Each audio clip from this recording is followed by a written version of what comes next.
잘 오셨습니다. 환영합니다. 네.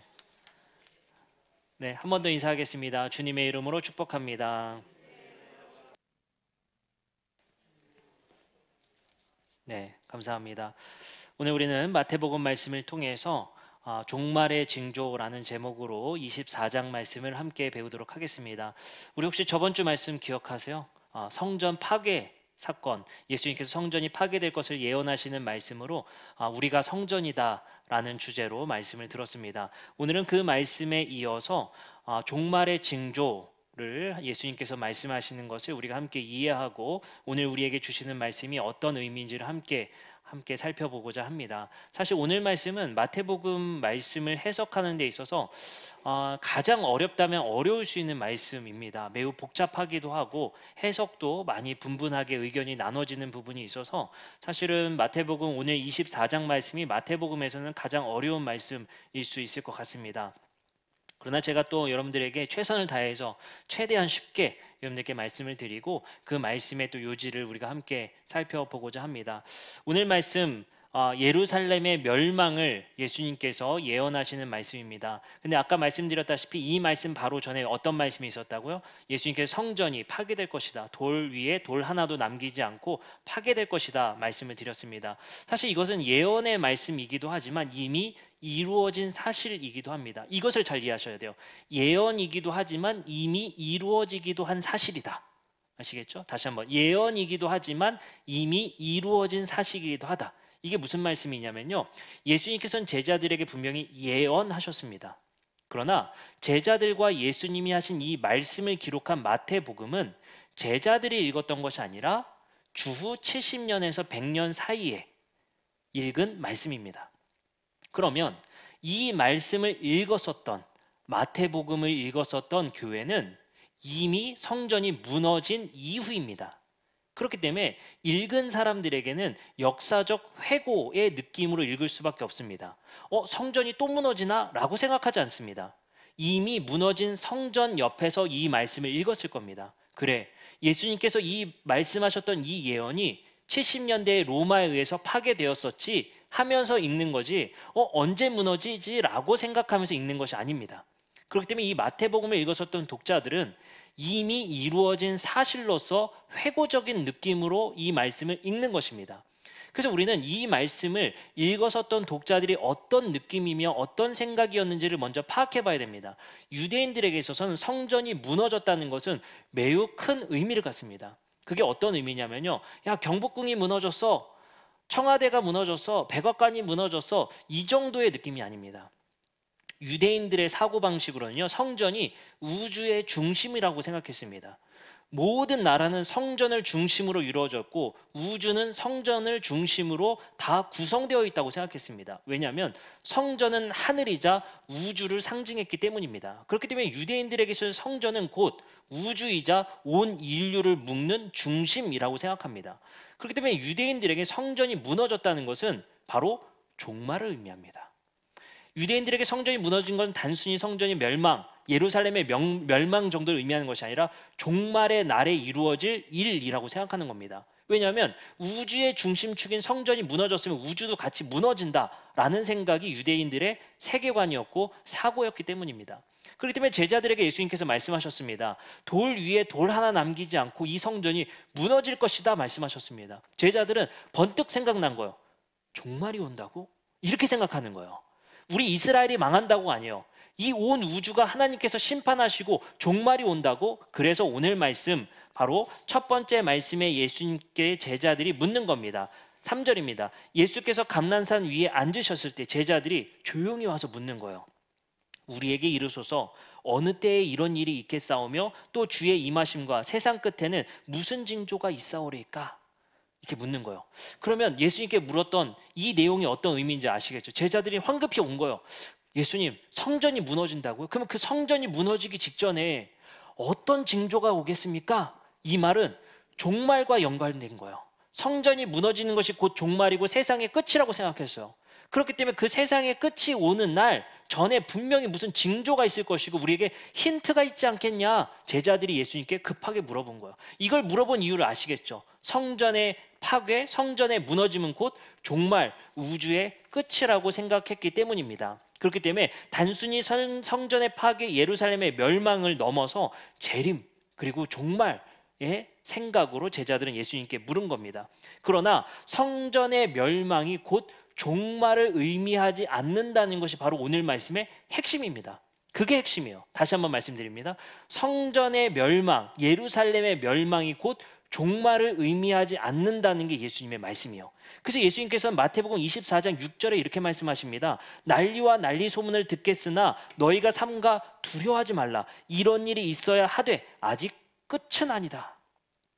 이게 제자들이 들었을 때는 사실 무슨 말인가 했을 거예요. 근데 교회들이 들었을 때는 분명히 알 수 있었을 것입니다. 아까 말씀드렸죠. 이것이 예언이지만 이미 이루어진 사실이었다고. 누구에게요? 마태복음을 읽었던 사람들에게는. 이미 성전이 무너져 있었고요. 이런 징조가 이미 일어난 상태였습니다. 여러분들, 오늘 말씀은 사실 이제 앞으로 우리에게 일어날 말씀을 예수님께서 예언하신 것이 아니라 이 말씀을 읽었던 사람들에게는 이미 이루어진 일들입니다. 그래서 이 징조들을 보고 자꾸 이렇게 해석하시는 분들이 있어요. 분명히 기근이 일어나고 지진이 일어났어. 이게 곧 종말의 때 징조라고 예수님께서 말씀하셨지. 지금 기근이 많이 일어났지, 쓰나미 일어났지, 종말의 때가 거의 다 왔어. 이렇게 생각하는 분들이 간혹 있어요. 그러나 그걸 말씀하시는 게 아닙니다. 이 일들은 이미 이 책을 읽었던 사람들에게는 이루어진 일들이에요. 이 일들이 미래에 일어날 것이 아니라 이미 이 책을 읽었던 사람들에겐 이루어진 겁니다. 성전 무너졌죠? 기근과 지진, 역병은 이미 이루어졌을 때입니다. 그리고 중요한 말씀들이 계속해서 이루어지는데 예수님께서는 이것을 이어서 이렇게 말씀하십니다. 첫 번째, 종말의 징조는 언제 일어났는가? 거짓 선지자들이 많이 일어날 거래요. 마태복음 24장 11절에 이런 징조가 일어난다고 합니다. 거짓 선지자가 많이 일어나 많은 사람을 미혹하겠으며, 이게 첫 번째 징조래요. 근데 제가 말씀드렸죠. 이 징조는 지금 현재 신천지가 일어나고 많은 이단들이 일어날 거라 말씀하시는 것이 아니라 그 당시에 일어났던 거라고요.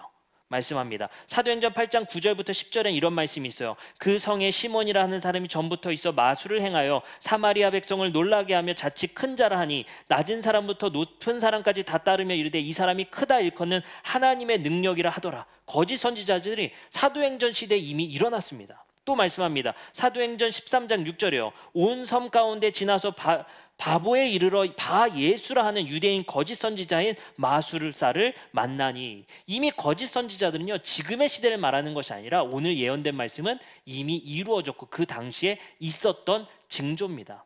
그리고 중요한 사실 하나가 나타나는데요. 그 징조 중에 하나가 마태복음 24장 15절부터 16절에 나옵니다. 그러므로 너희가 선지자 다니엘이 말한 바 멸망에 가증한 것이 거룩한 곳에 선 것을 보거든 그때에 유대에 있는 자들은 산으로 도망할지라. 한 징조예요. 뭐냐면 거룩한 곳에 가증한 것이 선대요. 그게 뭘까요? 거룩한 곳이 뭐예요? 바로 성전의 제단입니다. 그 제단에 가증한 것이 그 위에 뭔가가 선대요. 이게 유대인들에겐 야, 우리 제단에 뭔가 더러운 것이 그 제단 위에 올라가진다는 것인데 라고 생각하는 게 아니에요. 이미 올라가져 있었습니다. 뭘까요? 로마의 신들이었습니다.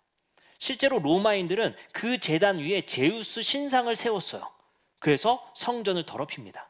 그 사실은 미래에 일어날 일이 아니라 이미 이루어진 사실입니다. 그래서 누가복음 21장 20절부터 21절은 똑같은 말씀을 이렇게 바꿔서 말합니다. 너희가 예루살렘이 군대들에게 에워싸이는 것을 보거든. 여러분들, 어떻게 달라요? 방금은 뭐라고 했어요? 가증한 것이 거룩한 곳에 선 것을 보거든. 근데 누가복음은 이것을 아예 해석해버려요. 너희가 예루살렘이 군대들에게 에워싸이는 것을 보거든. 이건 뭘까요? 로마 군인들이 예루살렘을 둘러싼 것을 멸망에 가증한 것으로 보는 것입니다. 이 모든 일은 뭡니까? 로마가 예루살렘을 다 정복하고 멸망에 이르게 했던 그 사건, 이미 이루어진 사건을 말을 하고 있다는 것이죠. 그럼 오늘 말씀을 통해서 예수님께서 이 말씀을 통해서 하고자 하는 말씀, 마태복음이 하고자 하는 말씀은 아주 간단해요. 생각보다 간단합니다. 아까 말씀드렸죠. 성전의 멸망은 우주의 멸망, 종말을 의미한다고 생각했던 유대인들, 교회에게 이렇게 말하는 거예요. 너희들 예루살렘이 멸망했지 이미. 그러나 그것이 종말을 의미하진 않아 라고 말하는 겁니다. 왜냐하면 마태의 교회들은 두려워 떨었거든요. 그 징조가 이미 일어났어. 성전이 진짜 멸망됐잖아. 우리 자포자기하자. 결혼할 필요도 없어. 애를 낳을 필요도 없어. 종말이 다가왔어. 학교도 다니지 마. 무역도 할 필요 없어. 부자 될 필요도 없고 뭐 가난에 처해도 아무것도 다 내려놔. 끝났어. 종말을 기다리자. 이렇게 생각해버린 거예요. 근데 이 마태복음의 이 말씀을 통해서 마태의 교회에게 뭘 말할 거예요? 그 징조가 다 이미 일어났지. 그러나 예수님께서 분명히 너에게 말씀하셨잖아. 뭐라고 해요? 이런 일이 있어야 하되 아직 끝은 아니다 라고 말하는 겁니다. 그래서 예수님께서는 오늘 말씀에서 분명히 이렇게 말씀하십니다. 마태복음 24장 34절에 이렇게 말씀하세요. 내가 진실로 너에게 말하노니 이 세대가 지나가기 전에 이 일이 다 일어나리라. 언제 일어난대요? 이 한 세대가 지나가기 전에 다 일어날 거래요. 미래에 우리 시대에 일어나는 일이 아니에요. 그 당시 사람들에게 일어난 일들입니다. 근데 그 사람들은 뭐라고 했죠? 이 일이 일어나면 세상이 끝나는 줄 알았어요. 그랬더니 교회들도 복음을 전하고 선교하는 일에 다 포기를 해버리는 거예요. 심지어 결혼도 하질 않습니다. 그래서 고린도 교회에서는 바울에게 묻는 거죠. 이제 예수님이 오실 때가 얼마 안 남은 것 같은데 우리 결혼해야 됩니까? 이렇게 묻는 거예요. 다 포기하자는 거예요. 왜요? 이제 모든 것이 다 끝날 때가 다가왔으니까 돈이 뭐가 필요하겠습니까? 열심히 살 필요가 뭐가 있어요? 교회가 적극적으로 선교할 필요가 뭐가 있어요? 이제 다 끝난 판에 필요가 없다는 것입니다. 그런데 예수님께서는 마태복음 24장 6절에 이렇게 말씀하셨다고 말씀하시는 거예요. 난리와 난리 소문을 듣겠으나 너희가 삼가 이것을 두려워하지 말라. 이런 일이 있어야 하되 아직 끝은 아니다 라고 못을 박는 거예요.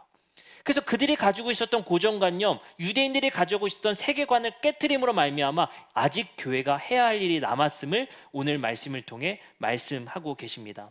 종말의 징조의 말씀은 두 가지의 핵심 사항이 있는 것 같습니다. 예루살렘 멸망이 곧 종말이라는 생각을 전환시키고 바꿔주는 역할을 합니다. 그렇다면 예루살렘 멸망, 즉 징조가 지나갔으니 이제 우리는 어떻게 살아야 하는가? 이제 우리는 어떻게 종말을 기다려야 하는가? 이제 우리는 모든 것이 징조가 일어났으니 편하게 생각하고 끝나야 되는가? 라고 생각할 수도 있는 거죠. 아까 말씀드렸듯이 곧 종말이 올 수도 있다라는 생각 속에서. 그러나 예수님께서는 이렇게 말씀하시죠. 마태복음 24장 42절입니다. 그러므로 깨어있으라. 어느 날에 너희 주가 임할지는 너희가 알지 못함이라. 뭐라고 말씀하세요? 야, 이제 니네 다 끝났다는 생각하지 마. 그게 언제일지 그 누구도 몰라. 그러니 너희는 항상 뭐해라? 깨어 있으라.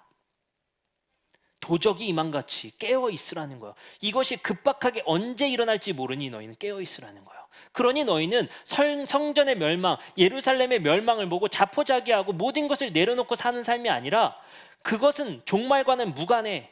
이제 너희들에게 종말이 임할 날은 언제일지 아무도 몰라. 그러니 너희는 너희가 살던 그 일에 최선을 다하면서 일상으로 복귀하여 최선을 다해 살라는 것이 바로 예수님의 말씀이었습니다. 그리고 예수님의 말씀을 그렇게 마태의 교회는 읽었을 겁니다. 이것이 매우 심각했었던 일들이었습니다. 왜냐하면 당시의 교회들이 로마법을 어기기 시작했거든요. 왜요? 종말의 징조 예루살렘도 멸망됐겠다. 곧 올 거야.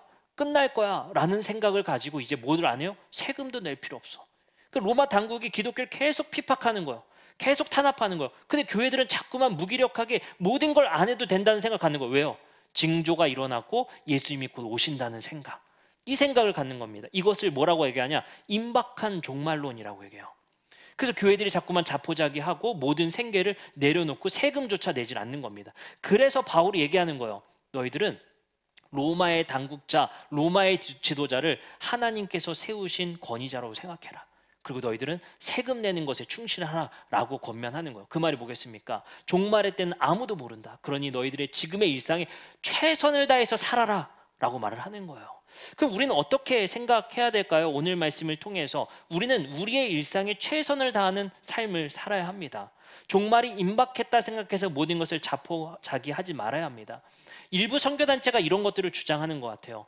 쓰나미 일어났고 지진 일어났고 기근 일어났죠. 증거 보이죠? 마태복음 24장에 뭐라고 말했습니까? 그 징조들 다 일어났잖아요. 예수님 곧 오실 거예요 라고 말해요. 근데 제가 이걸 여러분들께 교정시켜 주는 거예요. 그런 일은 이미 다 일어난 일을 말을 하는 거예요. 지금 2022년도에 일어나는 일을 말하는 것이 아닙니다.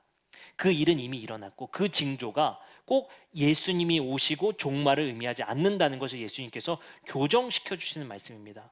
근데 이 말씀을 현혹해서 지금 많은 일들이 일어나요. 생각보다. 어떤 일들이 일어났었습니까? 이렇게 말하는 거예요. 이런 현상들을 다 봤죠? 곧 예수님 오십니다. 그러니 하고 포기하고 저 중동으로 가세요. 왜요? 예수님께서는 분명히 땅끝까지 이르러 복음 전하면 예수님 오신다고 했죠. 그 땅끝은 저 중동에 있습니다. 가세요. 마지막 복음 전하지 않은 곳 그곳에 가세요. 대학 다닐 필요 없어요. 다니세요. 여러분들 과거에 우리나라의 어떤 청년이 아프가니스탄에 피랍되고 중동에서 피랍된 사건을 보셨습니까? 그 일들이 다 이런 종말론을 말했기 때문입니다. 그런 극단적인 선교를 하는 이유가 이미 예수님이 오실 그 기근의 징조들이 지금 현 시대에 일어났다라고 설명을 하는 거예요. 그러나 그것은 성경을 매우 잘못 읽는 겁니다. 예수님께서 말씀하시고자 하는 것은 그날은 아무도 알 수 없으니 너희들의 일상에 최선을 다하라 라고 말씀하시는 거예요. 그래서 마태복음 25장에 넘어가면, 오늘 말씀 다음 장으로 넘어가면 무슨 말이 나오는 줄 아세요? 여러분들이 잘 아는 말씀, 슬기로운 열 처녀 이야기가 나오는 거예요. 준비하고 기다리는 삶을 살라는 거예요. 그것이 언제일지 모르니 슬기로운 5 처녀들과 같이 기다리라는 거예요. 그 다음 말씀의 비유가 뭔지 아세요? 달란트의 비유입니다. 그 주인이 곧 올 것이니 너에게 맡겨진 달란트를 잘 활용해서 너희들이 적극적으로 이 땅에서 살아가라는 거예요. 그 말씀이 뭐겠습니까? 자포자기해라? 모든 것을 다 끝내라? 아니요. 깨어 기도하며 이 땅의 삶의 일상에 최선을 다해서 그 신랑과 주인이 올 것을 기대하면서 살라는 거예요. 그것이 예수님의 말씀이었습니다. 그러면 우리는 그 말씀을 토대로 어떻게 살아가야 될지 한번 오늘 말씀을 통해 생각해 봤으면 좋겠습니다. 저는 여러분들께 이렇게 제안을 합니다. 우리가 이제는 종말의 때를 기다리는 삶을 이제 우리는 어떻게 살아야 하는가, 어떻게 종말을 기다려야 하는가. 물론 25장에 말씀드렸듯이 슬기로운 5 처녀와 같이 우리가 달란트 주어진 자들과 같이 그렇게 살아야 합니다. 그걸 예수님께서 예시로 보여줬거든요. 근데 우리는 한 가지 더 넘어서서 생각했으면 좋겠어요. 무엇을 해야 되냐? 하나님 나라를 상상하자는 거예요. 상상이라는 것은 단순히 비현실적인 것을 얘기하는 것이 아닙니다. 예수님께서는 말씀을 통해 우리에게 이 땅에 하나님 나라가 이루어졌을 때의 상상을 말씀하십니다. 여러분들 놀랍게도 다니엘서 말씀들, 에스겔서 말씀들, 많은 예언서들의 말씀을 보면 우리는 묵시적이다라고 말해요. 이 땅에 가시적이지 않은 것을 펼쳐 보여준다는 뜻이에요. 근데 여러분들 뭘 펼쳐 보이죠? 어린이가 뛰놀고 사자들과 장난쳐도 물지 않는 세상. 근데 뭐 에버랜드 사파리도 아니고 그런 일을 상상시키는 거예요. 독사굴에 손 놓고 장난쳐도 물지 않는 세상을 상상하고 있는 거예요. 그게 누구예요? 예언자들이 상상하고 있는 거예요. 사막에 어떻게 되는데요? 샘이 넘쳐 흐른대요. 상상만 해도 너무 재밌는 일이었나 봐요. 그 사람들에게는. 상상만 해도 그것이 너무나도 즐거운 일이었나 봐요. 예언자들은 상상하기 시작하는 거예요. 계시록의 말씀도 그 하나님 나라가 펼쳐졌을 때 상상하기 시작하는 거예요. 여러분들 상상의 힘이 매우 무섭습니다. 여러분들 우리가 외쳤던 구호가 있죠. 꿈은 이루어진다. 2002년도에 여러분들 그 꿈은 이루어진다. 상상하고 그것을 계속해서 우리 이루다 보면 이루어진다라는 생각을 가졌어요. 상상이라는 것이 힘이 있다고 생각합니다. 그래서 예언자들은 우리에게 상상하길 바랍니다. 뭘요? 이 땅에 이루어질 하나님 나라를. 그것이 비현실적인 세계처럼 보일 수 있어요. 근데 예루살렘은 예수님은 제자들에게 말씀하시는 거, 그 하나님 나라를 상상하라는 거예요. 예언자들이 말했던 그 나라를 상상하라는 거예요. 그 나라가 어떻게 펼쳐집니까? 누구도 가난하지 않고 누구도 굶주리지 않고 이 땅에 평등이 이루어지며 하나님의 은혜 가운데 살아갈 수 있는 그 나라, 이 땅에 평화가 온전히 이루어지는 그 나라를 예수님께서 몸소 보여주시고 이 땅에서 우리에게 그것을 상상하도록 실천하도록 말씀하시는 겁니다. 여러분들 영화 중에 킹스 스피치라는 영화가 있습니다. 제가 재밌게 본 영화 중에 하나인데 안 보신 분은 한번 보시기를 꼭 추천드립니다. 영국의 왕 조지 6세의 이야기입니다. 조지 6세가 어떤 사람이냐면요, 지금 엘리자베스 여왕의 아버지인데 조지 6세가 말 더듬는 사람이에요. 근데 그 당시에 어떤 시대였냐면요, 세계 2차 대전 시대였습니다. 그래서 히틀러가 뭘로 유명해요? 언변술. 그렇게 연설을 잘하는 거예요. 근데 영국에 이제 왕으로 뽑은 사람이 조지 6세인데 안타깝게도 말 더듬는 사람이었습니다. 히틀러에 대항해서 영국에서 좋은 연설을 통해서 이제 우리에게 스피릿을, 강한 연설을 해줘야 되는데 말을 더듬고 있는 거예요. 그래서 왕실이 걱정하기 시작했습니다. 그래서 이 연설할 수 있는 이 말 더듬는 것을 고치기 위해서 언어 치료사들을 계속해서 고용합니다. 근데 계속 실패해요. 한 언어 치료사가 와서 얘기하는 거예요. 힘줘서 말하세요. 발음을 똑바로 하세요. 딕션을 이렇게 하세요. 계속 가르치는데 고쳐지질 않는 거예요. 그런데 호주 출신의 라이오넬 로그라는 사람을 초빙합니다. 그 언어 치료사와 이 조지 6세와의 이야기를 담은 것이 킹스 스피치예요. 이 말 더듬는 것을 이 호주 출신의 라이오넬 로그가 어떻게 고치는지에 대한 이야기입니다. 어떻게 고칠 수 있었는지 아세요? 처음에 이렇게 말하는 거예요. 라이오넬, 이거 싫어합니다. 라이오넬 로그가 이렇게 하는 거예요. 옛날 자신의 이야기를 좀 해주시겠어요? 라고 하는 거예요. 그때 조지 6세가 화딱지가 나가지고 때려치고 안았습니다. 그러다가 라이오넬 로그가 얘기를 하는 거예요. 나를 전적으로만 믿어주신다면 반드시 고쳐줄 수 있습니다. 그래서 속는 셈 치고 자신의 옛날 이야기를 털어놓기 시작했어요. 그러던 중에 이 조지 6세가 왜 자신이 말을 더듬게 됐는지의 과거의 사연들이 나오기 시작합니다. 그 첫 번째 사연이 이런 거였어요. 바로 자신의 형이 자신의 말 더듬는 것을 놀리기 시작했다는 겁니다. 근데 그 이유가 뭔지 아세요? 아버지가 이 둘째 아들이 말 더듬는 걸 고치기 위해서 형이 놀려주면 이놈이 자극받아서 고치겠지라고 생각해서 형한테 끊임없이 놀리기를 바랬던 거예요. 근데 그것이 조지 6세에겐 트라우마처럼 남아서 오히려 말 더듬는 것이 더 심해졌다는 거예요. 그런 이야기 하나하나가 드러남을 통해서 조지 6세가 말 더듬었었던 과거의 자신의 경험들을 쏟아내기 시작합니다. 놀랍게도 이 상담사 라이오넬 로그는 과거의 조지 6세의 이야기를 이제 재형성시켜주고 재이해시켜주기 시작합니다. 그러자 실제로 말을 더듬는 것이 교정되기 시작하더라는 거예요. 그런데 놀랍게도 조지 6세의 몸에 배어 있었던 말 더듬는 것은 선천적일 수도 있지만 과거의 자신의 내러티브, 이야기, 서사를 통해 자신의 몸에 배어진 습관이었다는 거예요. 놀랍게도 자신의 습관은 과거의 이야기, 자신의 내러티브를 통해서 삶의 서사를 통해 형성된다는 것이 킹스 스피치의 이야기입니다. 저는 이 이야기가 꽤 중요한 이야기를 하고 있다고 생각합니다. 복음이라는 게 그런 것이거든요. 우리가 복음을 받아들이는 것은 새로운 이야기를 받아들이는 것입니다. 그것이 뭡니까? 하나님을 통한 우리에 대한 구원에 대한 이야기예요. 여러분들 그것이 우리에게 어떻게 힘으로 작용되는 줄 아세요? 예수님 믿고 이제 천국 가게 됐어요. 이게 힘 있는 것이 아니에요. 뭐가 힘이 되는 줄 아세요? 하나님 나라의 메시지, 성경의 이야기를 들음을 통해서 내 과거의 이야기가 재형성시켜줌으로 인해서 상처가 치유되고요. 우리의 삶이 변화를 일으켜준다는 거예요. 그래서 우리의 과거의 이야기, 6살, 7살, 10살, 초등학교, 중학교, 고등학교 이야기가 과거의 내 옛날 이야기가 아니라 복음을 통해서 그 과거의 이야기가 재형성시켜준다. 재이해시켜준다. 하나님의 은혜였다. 야, 우리의 몸의 습관이 이렇게 형성되고 했었던 이유가 킹스 스피치가 뭐라고 얘기를 했다고? 그 이야기 영화를 통해서 어떻게 형성시켜 준다고요? 그 과거의 내 삶의 이야기들이 내 몸의 습관을 만들어 준다고요. 근데 그 습관조차 고칠 수 있었던 것은 과거의 이야기를 재형성시키고 재이해했을 때 내 습관도 고쳐주더라는 거예요. 지금 현실이 바뀌더라는 거예요. 금쪽 같은 내 새끼 보면요, 자주 이런 이야기가 나오는 것 같아요. 상담사들이 꼭 하는 게 있어요. 옛날 이야기 한번 해보세요. 우리는 이것을 상담으로 고치는 것이 아니라 복음을 통해 우리의 과거의 이야기를 재이해시켜 주는 거예요. 옛날에 이런 일이 있었지, 아픈 상처가 있었지.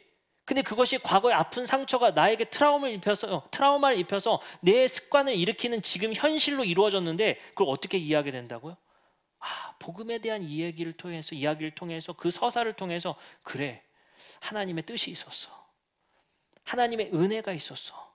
그래, 그것이 나에게 저주가 아니라 고통이 아니라 지금 나를 형성시킨 그것이 아니라 복음을 통해 과거의 이야기를 재이해시켜주는 거예요.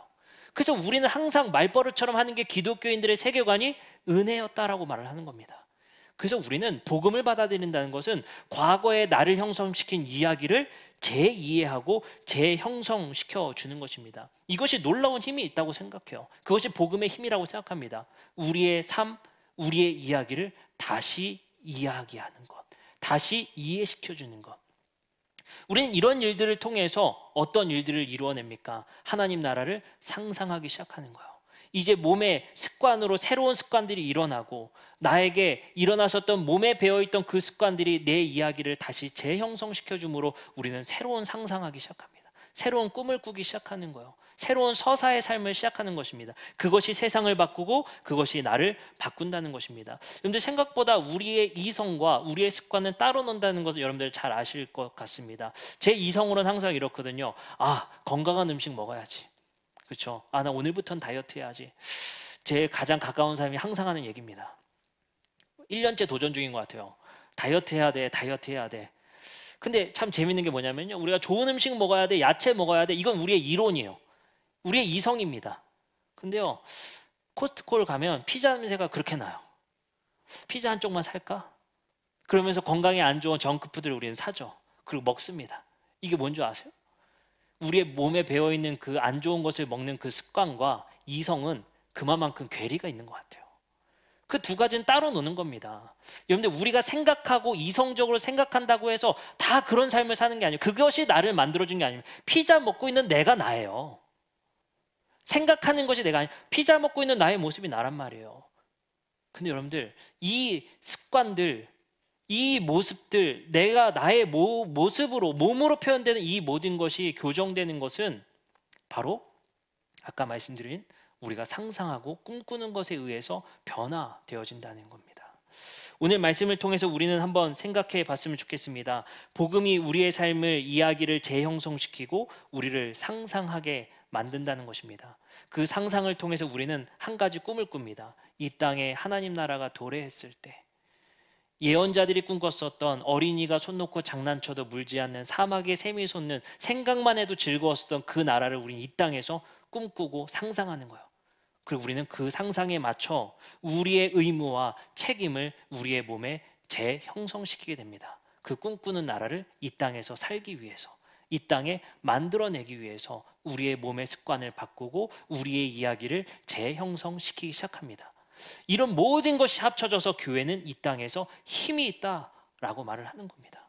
그래서 우리는 우리의 삶에 일어나는 그 내러티브와 이야기들, 나의 몸의 습관으로 만들었었던 그 이야기들을 재이해하고 우리의 습관을 이제 과거의 몸에 이겼던 습관이 아니라 새로운 습관으로 바꾸기 시작합니다. 근데 그 습관의 본질과 목표는 어디에 있습니까?